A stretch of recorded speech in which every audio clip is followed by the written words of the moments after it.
What's the most overpowered and fun game mechanic you can think of? Is it massive explosions, infinite ammo miniguns, or necromancy? The ability to resurrect the dead over and over and over. Because in Rimworld's newest DLC Anomaly, a massive variety of new content was added to the game, and one of them is necromancy. And we're going to be using it to make the most ridiculously powerful undead army that physically cannot die. But first,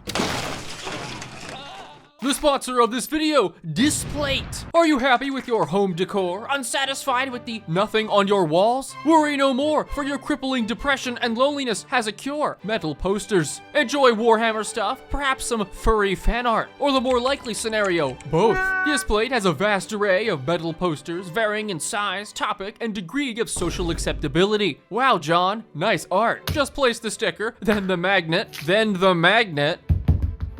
and finally, the poster. Then marvel in your artistic genius. Displate is also launching a new product, Textra, a premium type of metal poster with special gloss effects and 3D contours, meaning you can really feel the artwork. Use my code Kleaper for a discount on most displates, so you too can get Displate. Now, back to the video. I do love how I haven't even done anything and I've already got an error for a mod I know isn't even installed. Man, I love Rimworld. So welcome to Rimworld Anomaly, the latest DLC that just dropped for Rimworld, which takes the game more in a Lovecraftian horror-driven direction, which is personally my absolute favorite setting. I wonder why. But either way, today we are going to be exploiting some of the new mechanics that are in Anomaly, namely Necromancy. So if we go into New Colony, we are greeted with all the normal scenarios, and now a new one, the Anomaly. Creative name, I know. As part of this scenario, I'm also going to be using the new ideology that exists within the DLC that was added, which is called Inhuman. If it looks particularly concerning, it should. Humanity is a barrier to our connection with the machine god. I could not agree more. Already, as it pertains to randomizing our characters, you see that our first one has a giant tentacle whip sticking out of their neck. And even more concerning, we have a special colonist down here called a ghoul. Ghouls cannot do any work whatsoever, but what they can do is fight. They take no pain, have no psychic sensitivity, and can be in generally most temperatures in the world. They also regenerate 100 HP per day. If you don't know how insane that is, I will show you. All right, now that I've randomized all of our people, we got Gilma, our researcher, Katja, our miner, and then our ghoul, Starvin Marvin. And now we can get into the game and into Anomaly, as our Anomaly is right here, a fallen monolith. So if I click over here and send someone to investigate, I believe Gilma is our researcher, so now she's gonna come over here and begin to investigate the monolith, which will result in nothing until I click on keep focusing. And now, boom, we have just released, unknown ancient entities into the world, and Gilma was overcome with a horrifying vision. Our monolith over here is just a silly little goofy doorway, and a doorway into an unknown dimension at that. By studying the monolith over here, you can see we're gaining something called basic, and then a number, and what that correlates to is our research in anomalies. Anomaly does have its own tech tree, as you can see, and most of the different techs are actually unknown because we just haven't discovered the entities yet. If we click on the Void monolith as well, we can come into the Void Codex and see that there are lots and lots of entities that we need to encounter in order to actually do stuff. As soon as we encounter all 8 of the basic anomalies right here, then we can awaken again this Void monolith to make it even bigger, and then start encountering advanced anomalies and eventually ultimate anomalies. But in our research tree, you can see the numbers are vastly lower than they are in the normal research tree. I mean, 400 versus 5, 10, 10. So what we have to do is research entity containment over here, which will allow us to build electric inhibitors, holding platforms, shard inhibitors, all very safe, trust me. They use them at the SCP facilities, and you know, those never go wrong. And every time we study the Void monolith, we get additional experience that goes towards the entity containment research over here. All right, but for right now, I'm just gonna go ahead and establish a tiny little base so that we don't get mauled by raiders, or worse. Probably worse. While our 2 actual colonists just could haul everything over there and then eventually build some stuff, let's take a look at Marvin. So as I said before, our boy Marvin, actually it's a woman, our girl Marvin, cannot do any kinds of work, but what she can do is go beat the crap out of everything. So over here, we just have a silly little squirrel, so just obliterate it right there. I don't know how Marvin's losing, but now Marvin has taken a whole bunch of damage. But if I hover over it and I just do a little bit of fast forwarding, you could see that this damage will extremely rapidly start to go away. As you can see right down there, the damage is practically being healed instantly. Ghouls also only eat meat and corpses, so now I can come over here and just eat this squirrel, which will fulfill our food meter. As you might imagine, ghouls have absolutely no mood, so literally their only need right here is food and, you know, not dying. And even then, it's pretty hard to kill them. Oh, nice. Okay, that is already our very first anomaly over here, the Harbinger tree. These things essentially allow us to feed them corpses by putting a stockpile zone right around them, and they will slowly grow until we can harvest them for meat. So if I make a little corpse zone, I send Marvin over here, just beat down an innocent animal, as he does, or as she does. Now Katja can come over here and deposit the squirrel, and as you can see right now, it is going to be eaten by the tree. Then if I come over here to my entity codex, we have discovered one of the 8 entities being the Harbinger tree. Wait, what? Oh, god damn it. So it looks like we just revealed a site stealer, and it is a basically invisible entity that could sneak up on any of our colonists. I didn't even get a notification that it entered the region. Honestly, I thought I was gonna. We even have a thing specifically to sense invisible entities. I just forgot to put it down. Fortunately, we do have Marvin over here, who is probably going to beat the absolute crap out of this thing. Again, Marvin being our rapidly regenerating ghoul with various passions in just combat, we can just watch as he proceeds to annihilate him. Go get him, Marvin. I believe in you. Okay, maybe Marvin is not doing as well as I thought. Well, the alternative plan is to just blast him with a shotgun. There, I see that always works. Now that we've downed the site stealer over here, we could come and put down our holding platform. Our faction specifically just starts with 1. And I can put this down and then immediately go and capture the site stealer. And look at that. His new home right there. I'm sure he's gonna love it. All right, so what I need to do really quickly is actually get him nice and contained. You can see here our containment strength is 0 because he's literally outdoors. Okay, and now that we've built a little bit of a thing here, you can see that that containment strength has gone up and he will no longer immediately escape. So now I can bring someone over here to start to study the entity, which will begin to give us even more points right here. So you can see we're getting a little bit more. The reason we want more entities is that they'll generate more and more research points as well as unlock specified text too. So over here, we actually unlocked the proximity detector technology because we met an entity that is essentially invisible, and it's not the only one. Marvin is also gonna periodically go hungry because remember, he can only eat raw corpses and raw meat, so I essentially just have to have him run around and destroy animals with his bare hands and then consume them entirely. Okay, and there is our next group of entities over here, a bunch of shamblers, which will also unlock our research over here to draw more shamblers to our complex. Well, the nice thing about these creatures is that they're not very strong. We're just gonna send Marvin over there to go beat the crap out of that one, along with, you know, shotgun that misses at point blank. Fortunately, these shamblers are not very fast, although they are catching up to our extremely injured Marvin over here. Okay, Marvin actually almost died. That could have been pretty bad. Okay, and now this guy is fighting us while he's crawling on the ground. Now, normally these corpses would be pretty useless to us because of the fact that they're rotting, we actually can't even eat them either. But what I am gonna do is just come over here and begin storing them in our complex. Now, I know storing a bunch of rotting zombie husks probably does not sound like a good idea, and there's reasons why you shouldn't do that. Like maybe they could resurrect again and kill us, but that's a problem for another time. Oh yeah, we do have to give our place a name. I'm just gonna call it, something that really instills confidence in our program. Oh man, look at that adorable guinea pig just sleeping on the ground. Ah,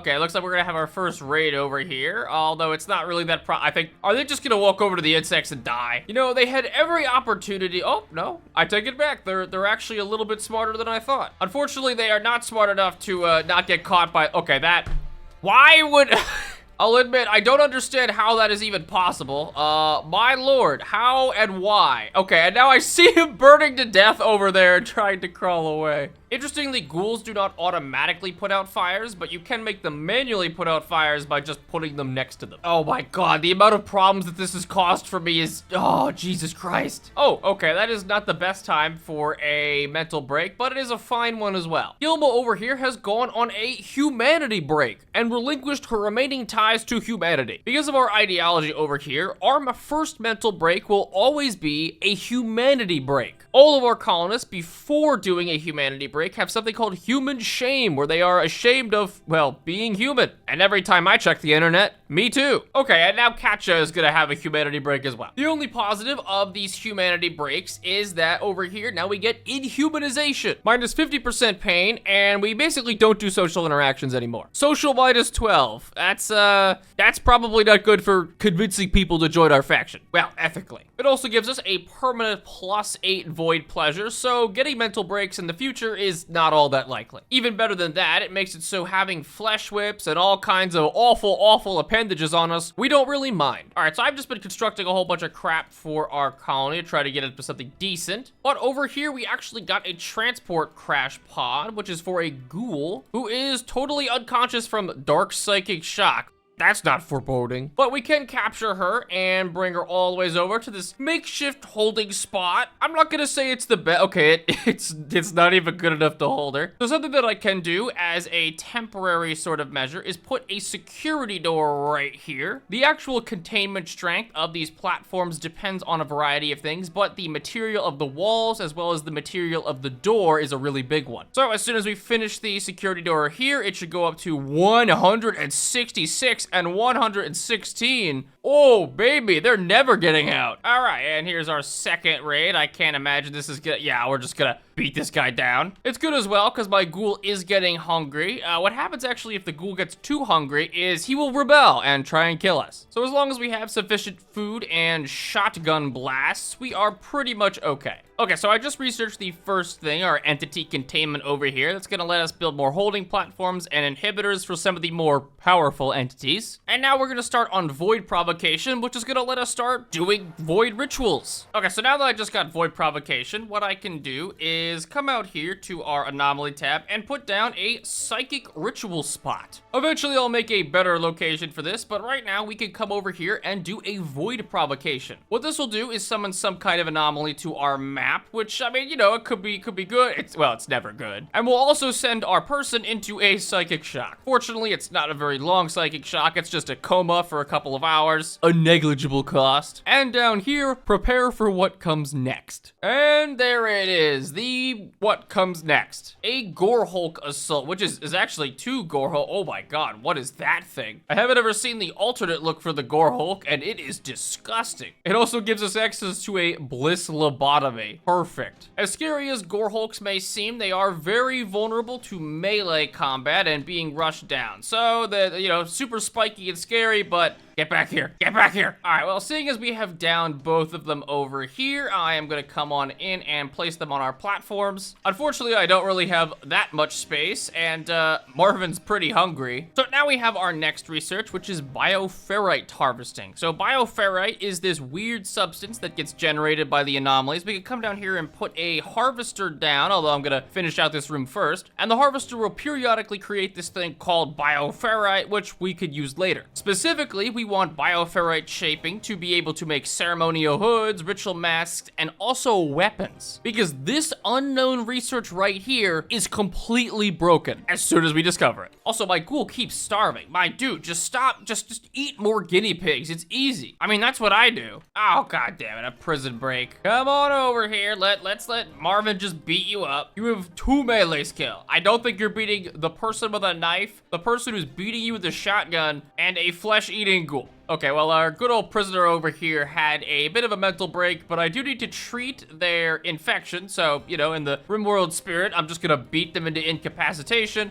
bring them back to their bed, and then, oh, look, you get medicine for that. Okay, nice. So I finally built the bioferrite harvester over here, and as you see, it's gonna connect to all of our anomalies. It will agitate them, make them a little unhappy. I can't imagine they can get much more unhappy, but it's going to start generating bioferrite over here at a rate of 5.4 per day, which we can use eventually to make necromancy weapons. All right, we also got a Manhunter pack, and I'm pretty sure Marvin can just single-handedly kill all these foxes. Surprise, surprise, she did literally exactly that. Okay, awesome. So it looks like we're getting another anomaly over here, and this one is going to be a flesh beast. So flesh beasts live under the earth, and as you can see, Moipy just pops out. He honestly looks pretty cute. Oh, he's got a friend. Okay, well, that is a lot less cute, and we just blew them up into a pile of mist. I love how I put the horseshoe table right here, so we're just throwing horseshoes at the injured person's head, which is honestly a lot less unethical than the other things we're doing. Like, we forced Illumina over here to transfer into our ideology, where she immediately had a mental break and became inhuman. But we are going to recruit her, I think, right about now. Oh, come on. Was it really that boring? Okay, now we're going to recruit her. Right about now, thank God. Yes, okay, finally, this is what we've been waiting for. A death pall. Now, we want to get everybody inside because this thing is very, very bad. It will resurrect every single corpse on the map over and over and over again, even if we kill them. It also lets us go over here to our monolith and see that we've gotten all 8 of the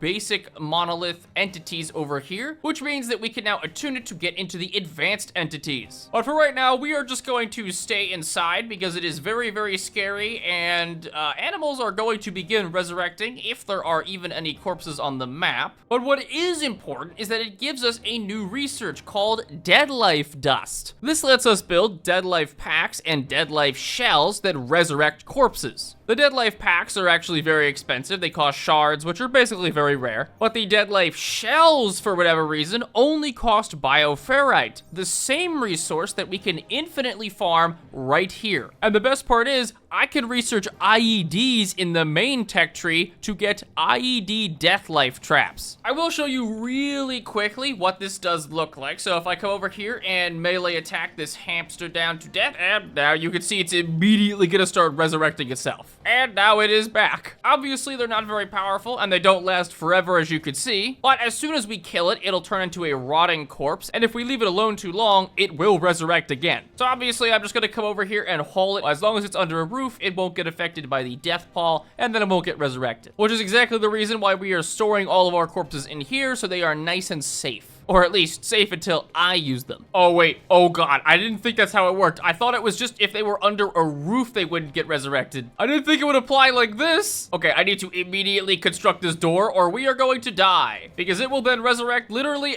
oh God, no, it's already resurrecting everything in here. Okay, we need to get everybody in here to immediately try and make sure that we don't die. Because if they break open one of these doors again, all the other entities in here are gonna start getting resurrected. Obviously, they're very weak, but the fact that they can come in some pretty significant numbers is the real challenge. Oh, thank God. Okay, the death pile is gonna start clearing, which means that now we can begin killing things again without the risk of them infinitely resurrecting. All right, so at this point, let's come over here and attune our monolith, the Great Anomaly. And as soon as we do that, it will explode into an even bigger monolith. And more importantly, it will now make all of the new entities discoverable. So now if we come to the entity codex, all of these advanced entities will begin spawning as well. And I could also just use a void provocation over here in order to try and summon one of those advanced entities, which is obviously not a good idea given we have still injured people and not really a whole lot of defenses. But hey, what's the worst that it could be? Fantastic. Void provocation complete and someone unconscious. Although I don't know why the map has suddenly turned oh. Okay, never mind. Now I see what we got. Blood Rain, which is going to turn everyone on the map crazy very slowly. So it's a good thing that these traders are leaving, because if they weren't, things would not be very good. I'm not entirely sure how the Blood Rain actually works. All I know is that it's hurting my eyes. But it is possible that our people are mostly immune to it, generally because they are, you know, not human. It will get added to our entity codex, the Blood Rain down here, but we are looking for some of the other entities right now. And most importantly, to finish this Deadlife Dust research, so we need to capture more anomalies to get more research. Okay, never mind. I think this is the anomaly that we summoned, a pit gate. This is just like the other flesh beasts that were summoned, except it is a little bit bigger and vastly more frightening. And more importantly, we can't close this thing without going into the pit. Now we have a bunch of tri-spikes, a bunch of tough spikes. Okay, it's not too bad right now. All right, nice. There goes them, and oh my god, I was not expecting that to split. All right, fortunately, these flesh beasts are pretty easy to kill, and even more fortunately, we can come and capture a new one over here. The real problem is that in order to close this pit over here, we do have to actually enter it, which is a whole caravan system you can see because it sucks going down here. So we do have to wait a little bit longer until we've got some actual stuff. Ah, great, a bunch of shamblers just arrived, which is good because we do need to capture more entities. Also, wait, is that a child? Shambler Marsh, oh no. I'm gonna have to kill a child? Well, the best part of all these shamblers is that we can use them for our army. Even the kid. Okay, I did another void provocation, and we got the dimming sky, just an unnatural darkness. The game says that the darkness will deepen and become dangerous over time. I'm not entirely sure what that means. I'm gonna hope that one of my colonists doesn't just randomly get snatched up and die to it, though. Oh, wait. Oh, this is serious. I wasn't even putting much stock in it. The game even gave us a codified warning because apparently this is so bad. An unnatural darkness is descending. Inhuman things move just outside. Wait a minute. Pillars of jagged, oily metal are falling from the sky? Oh, crap. Okay, so I actually have to take out these noctiliths, I assume, in order to make sure I don't die to the dark. Oh, that is quite dark. Oh, god damn it. No, okay, I made a slight mistake there. So I guess as long as we're in the darkness, we will just randomly take damage to these noctiliths and other kinds of things. How many of them are there? All right, let's see what happens if I just send Marvin out there to one of these things. I mean, you know, Marvin's a pretty tough guy. Okay, I was not expecting these things to have 1,000 HP. Fortunately, I think Marvin's determination is slightly more, considering he's never going to give up and doesn't sleep. Wait, Noctil attack? Okay, I don't know what that is, but I don't think I want to be there anymore. Okay, I guess it's this thing over here, which does stuff in the dark. Fortunately, yeah, light exposure extreme. Oh, okay, wow, it is way weaker in the light. Well, Marvin, back on the grind, just banging your fists against this giant metallic structure. I don't even know how he's doing it. And there we go. And now he's in the darkness. Okay, run back. I like how the game tells me to try and build a path to the darkness, but I'm just running Martin right in there. Because honestly, he has such high HP regeneration, it doesn't matter. He's just gonna heal back all this damage anyway. Okay, that can't be very good. I was not expecting a Noctil to spawn over here. Okay, interestingly enough, its own Noctilith gives it weakness to light. I don't exactly know how that makes sense, but I think he might be able to win this anyways. Come on, Marvin. Oh my god, he actually did it. I was not expecting Marvin to be able to pull that one out. And okay, unfortunately, it looks like our people, I tried to run them over here. Katja might actually die. Come on, Katja, just make it a little bit further. The light is right there. All right, now we should be able to just destroy this and end the darkness. Maybe I'm stuck here, please. Please? Can you end the darkness now? Because I'm pretty sure I have destroyed all of the things. Okay, well, I don't really know what happened, but I imagine that the darkness will clear eventually. I've been looking around for the last spire thing, but I can't seem to find it. But hey, in the middle of this massive darkness, let's just accept a refugee to come over to our colony. Oh, you might not make it. Oh yeah, okay, they have a peg leg, an artery blockage, and oh, I mean, they're so close. Oh, look at that, they got up again, and okay, well, unfortunately, it seems as if that did not help them very much, and they will now die from blood loss. Oh my god, how am I this stupid? There has been a Noctilith sitting right next to my base this entire time. Okay, well, all I needed to do was walk over here and destroy this one thing. I don't know how I didn't see this. I think I just assumed it was a light because I had set to construct one over here. Okay, wow, all that situation required was a little bit of brain power, and sadly, it's me we're talking about. Okay, we just had a bit of a scare there. The more SCPs, it's basically SCPs, you have in one room, the higher the chance of them escaping, so we're just gonna, you know, separate them. Because if all of these things get out, I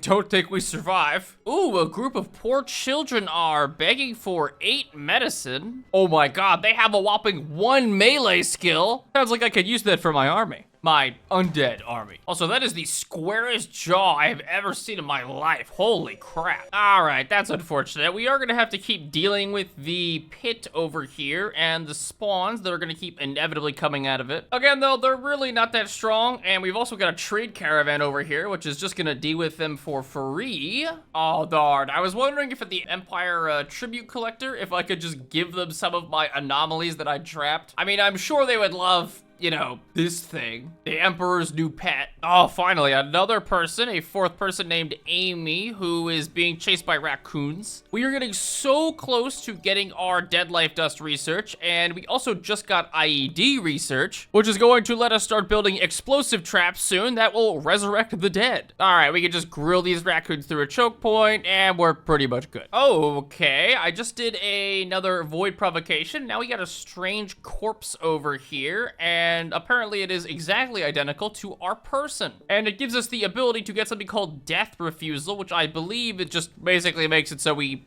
don't die, with a side effect of, you know, a little bit of brain damage. Okay, so Illumina just got a corpse obsession, except for corpse obsession, you have to dig up a corpse, and we have not buried a single corpse on the entire map. So she's just frantically running around going, look at this, and there's nothing. Strangely on brand. God, that took absolutely forever to get the Deadlife Dust, but we finally have it. I've already researched the IEDs, and we're moving on to machining and all of that, but really, this is the only weapon that matters. So if I go into my anomaly tab, we now have something called the Bioferrite Shaper, and I can just come over here, build this, and it'll allow us to work with all of our bioferrite that we have extracted from the entities. As soon as this is done, we can come over here and begin manufacturing Deadlife shells, which are insanely cheap. They only cost 25 bioferrite, and because we're literally harvesting it for free, and I'm not even harvesting as much as I can, I've already got 333 without doing a thing. And they're also very easy to craft, so we can very quickly just begin getting all these mortar shells. They also look pretty sick. The thing is, mortar shells are not actually that useful because I can't attack them. So if I come over here and I try to beat down a mortar shell here, you'll see there's just no selection for it. I can hit walls, I can hit doors, but I cannot hit mortar shells. What I can hit, however, is insecurity, is IEDs. So if I come in here and I go to build one IED, it'll cost 2 mortar shells. And now if I come over here, I can just come right up to this and smack it a bunch of times to manually trigger it. And as soon as I do, oh Lord, it is going to immediately resurrect all the corpses that we have put in this room. And here's the thing that I didn't tell you. Our shamblers, summoned from our IEDs, are friendly. So that includes all of the horrible monsters that we're fighting. I mean, you know, these gore hulks, we got noctils over here, we got all kinds of random crap, even some insects. And in only 6 hours, however, they will begin to drop to the ground as everyone will die, but we don't really care. The fun part about Shambler corpses is that I could just keep re-resurrecting all of them. So as long as we move them back into storage, we could just do that forever. And it works for pretty much any corpse. So even if we got like some alpacas over here, if we had some rats, if we had some well, we do have raccoons, just about anything can be resurrected, right as we have a humanity break. Oh, dang, okay, we just got a quest for a distress signal. It's pretty close, so I am just gonna head over there really quick, and obviously we're just gonna bring a whole bunch of warheads so that I can construct traps while I'm there. Our actual combat capabilities are pretty much garbage, but who cares? Okay, so we just traveled all the way here, and now we are at the distress oh, okay. Well, I will be honest, this looks totally terrifying. It is just a bunch of flesh mass and random flesh wall. Wait a minute, these give me an idea. Okay, why did the corpse follow him all the ways here? Apparently there's something about this corpse which makes it just want to teleport any given time to our guy. I suppose that's one way to do that. All right, and now that we can just put these Deadlife blueprints back, and okay, I don't like that. It seems we've been caught in an ambush. All right, fortunately for us, these flesh beasts are not very tough, and as soon as, okay, Just run away, just run away. There we go. I just needed one of them to proc this. And now we get a whole bunch of undead on our side. That's gonna make this a lot easier. All right, I'm trying to explore in here as much as I can. I'm also trying not to aggro. Okay, I think this guy's just stuck. But we do have to, oh my God, I guess we can mine through the flesh somehow. Just like Minecraft, except, you know, everything is made of meat. Honestly, I was expecting way worse here, but this entire weird infested thing, I'm not sure if we should be doing more to stop the whole infestation, but I'm just glad that we didn't die. All right, okay, nice. We just got our very first raid following the, well, getting Necromancy. So now we can come over here and just try and destroy our stockpile in order to get access to all of our zombies. Oh, okay, we destroyed it too fast. So I could just haul all my corpses outside, and as soon as I have enough corpses outside, we could pretty easily defend this raid. All right, perfect. They are beginning the assault now, so we'll just smack the IED trap a couple of times, get it to activation, and now we have our own undead army. Go forth, my summons, which are mostly just taken from, oh yeah,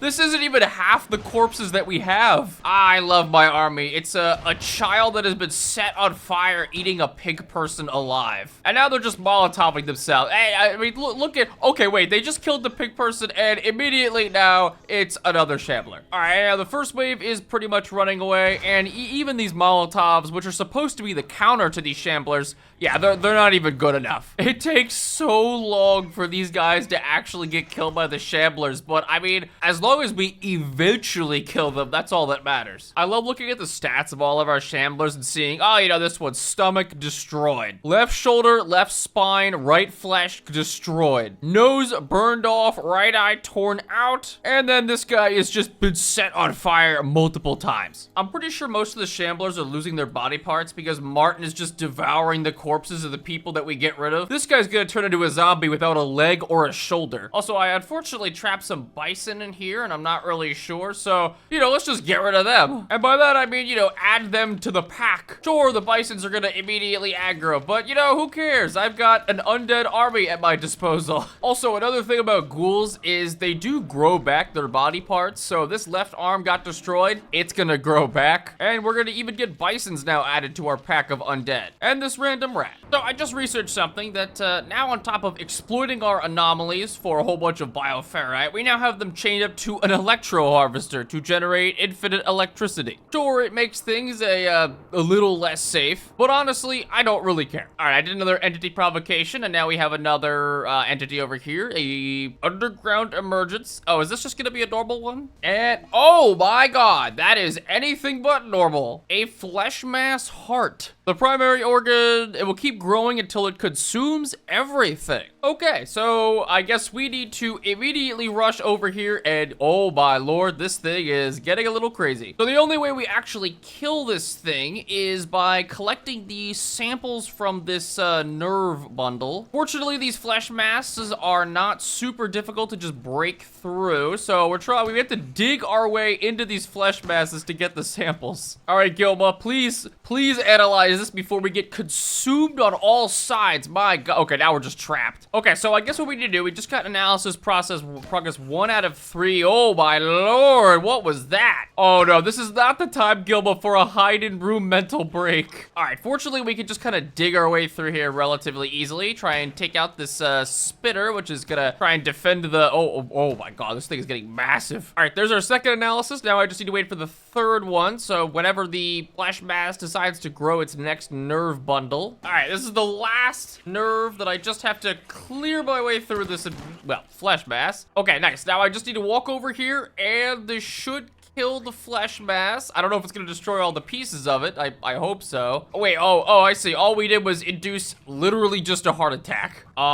This isn't gonna kill me. Okay, thank God. Okay, and now we get a flesh mass nucleus that it looks like we can actually capture, along with a whole bunch of meat that Marvin is going to eat. I'm sure bringing the flesh mass nucleus right inside of our base, right at the very heart of it, is definitely a good idea, especially given it has mechanics where the higher the activity, the more knowledge you get. But if it reaches 100%, you could probably guess what happens. Oh my god, okay. I also wasn't expecting it to just spit out massive chunks of twisted meat. I guess we can feed our ghoul now. Oh yeah, I was also looking and I realized that we got something called mutation weaponry, which literally allows us to make lances that just turn people into twisted flesh beasts. Or even better, indiscriminately turn all animals into flesh beasts. God, this shit is awesome. All right, time to summon yet another void entity right as I accept a quest over here to get a pack of 23 guinea pigs to enter our region. Oh god.